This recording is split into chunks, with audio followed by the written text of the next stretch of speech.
शिवम नगर नाम से एक गांव था जो कि विचित्र तरीकों का गांव था।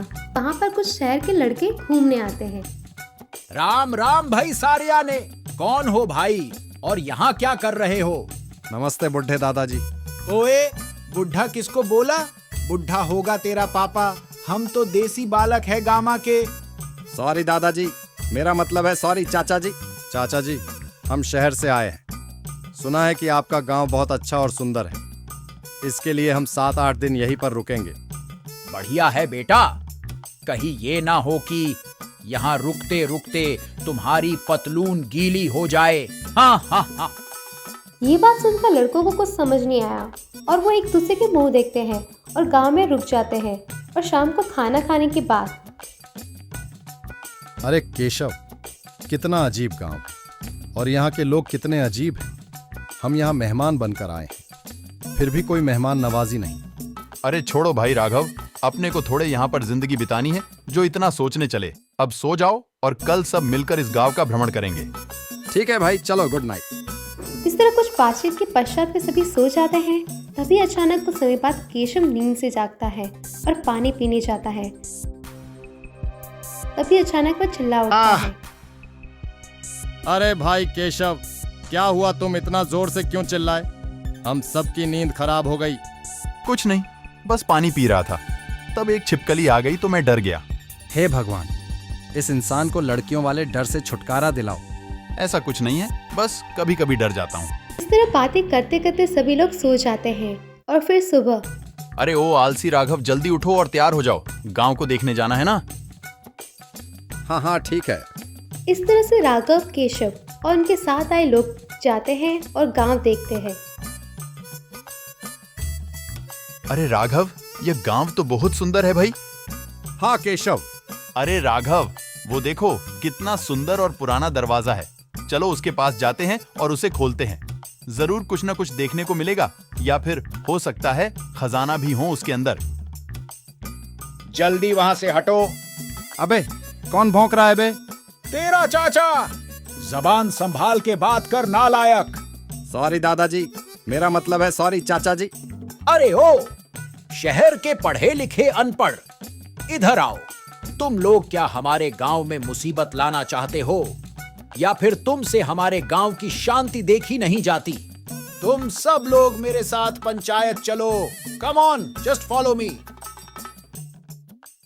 परंतु चाचा जी, हुआ क्या है ये तो बोलिए।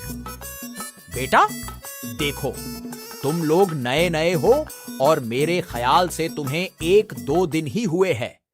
इस गांव में आए तो मैं तुम्हारी जानकारी के लिए बता दूं कि इस गांव पर कुछ बुरी शक्तियों का प्रभाव है, जिसके कारण यहाँ पर हम सब 6 बजे ही सो जाते हैं और रात के समय किसी भी त्योहार को नहीं मनाते हैं। अरे सरपंच जी, आप कह रहे हो उसको मैं मान तो लूं, परंतु सरपंच जी, आप खुद भी बुरी शक्ति वाली बात को मानते हो, जबकि आप आज के जमाने में हमारे आदर्श हो।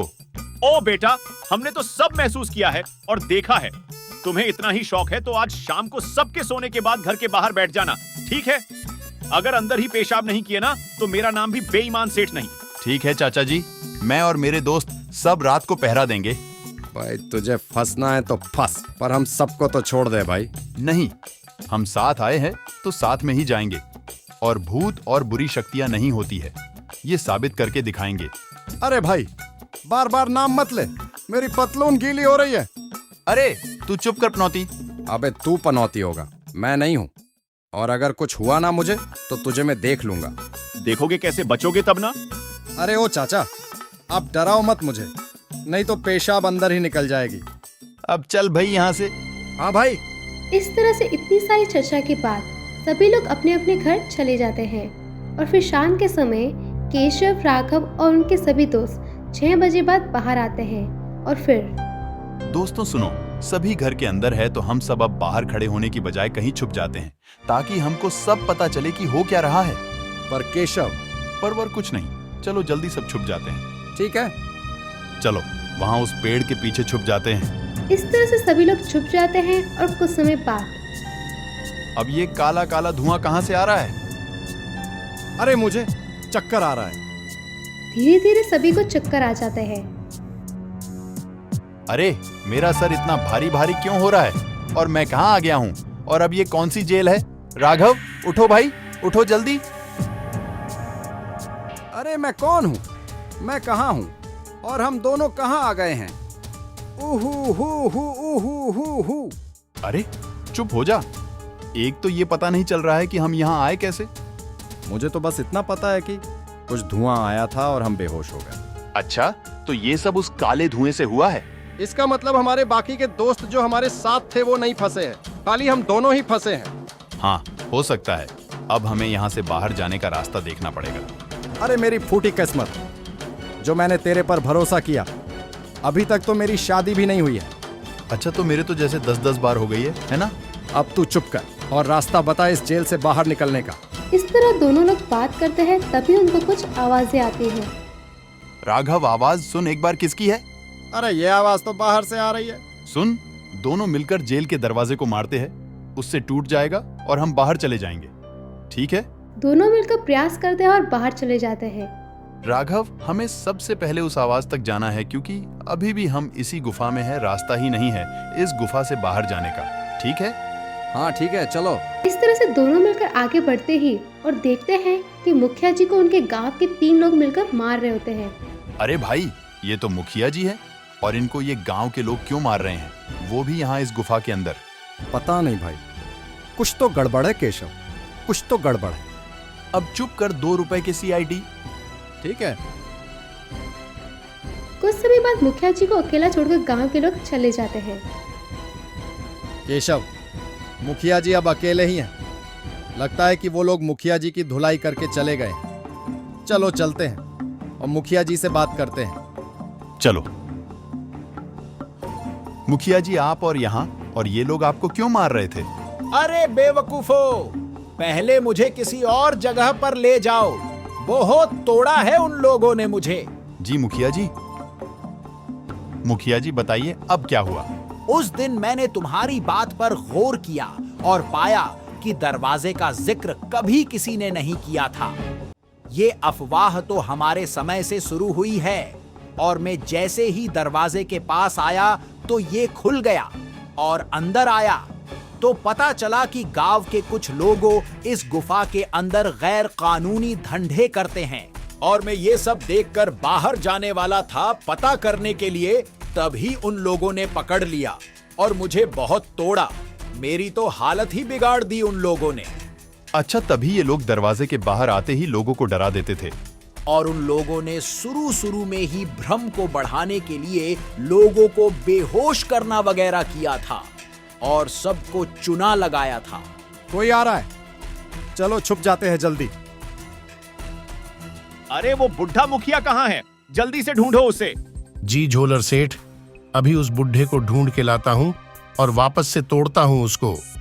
यहाँ देखो, तुम हमें वहाँ ढूंढ रहे हो और हम तुम्हारा इंतजार यहाँ कर रहे हैं। अबे टपोरी, खड़े खड़े देख क्या रहा है? एक एक को पकड़ पकड़ के तोड़। अरे ओ लल्ला, रुको जरा, सब्र करो। अरे इंस्पेक्टर साहब, आप यहाँ कैसे? अरे तुम्हारे दोस्तों ने व्हाट्सएप लोकेशन भेजी थी, उसके वजह से ही हम सही समय पर यहाँ पहुँच पाए। चलो ठीक है, उन दोनों नालायकों ने पहली बार कुछ अच्छा काम तो किया। ए पांडे, चल अब कार्यक्रम शुरू करते हैं। हाँ सर जी। अरे नहीं लगा। अबे चुप कर नालायक, क्या नहीं लगा? लगा है मुझे बहुत जोर से। ए पांडे, जरा गांव के बांस की लकड़ी लेकर आना तो। हाँ सर जी। ये लीजिए सर, आपकी फेवरेट बांस की लकड़ी और मार मार कर तोड़ दीजिए इन दोनों की हड्डी पसली। चलो अब तुम्हें बांस की लकड़ी से तोड़ता हूँ, फिर बताना कि लगी कि नहीं। ठीक है? नहीं सर, मैं तो मजाक कर रही थी। वाह, बांस की ये लकड़ी तो जादुई है। आदमी की हालत के साथ साथ आवाज भी बदल दी। लेकिन अब भी मैं रुकूंगा नहीं। बहुत दिनों बाद बांस की लकड़ी से किसी को तोड़ने का मौका मिला है। आज तो जब तक ये लकड़ी नहीं टूटेगी तब तक मैं नहीं रुकूंगा। धन्यवाद बेटा, आज तुम नहीं होते तो पता नहीं क्या क्या हो जाता था। वो लोग तो मुझे निपटा ही देते। अरे मुखिया जी, जब हम हैं तो समझो टेंशन कम है। अरे ओ फिल्मी पुलाव, चल अब चलते हैं, नहीं तो देर हो जाएगी। चलो ठीक है, मिलते हैं। राम राम दोस्तों, आपके एक सब्सक्राइब करने से हमारे 1000 सब्सक्राइबर्स पूरे हो जाएंगे, क्योंकि आप एक नहीं अनेक हैं। धन्यवाद।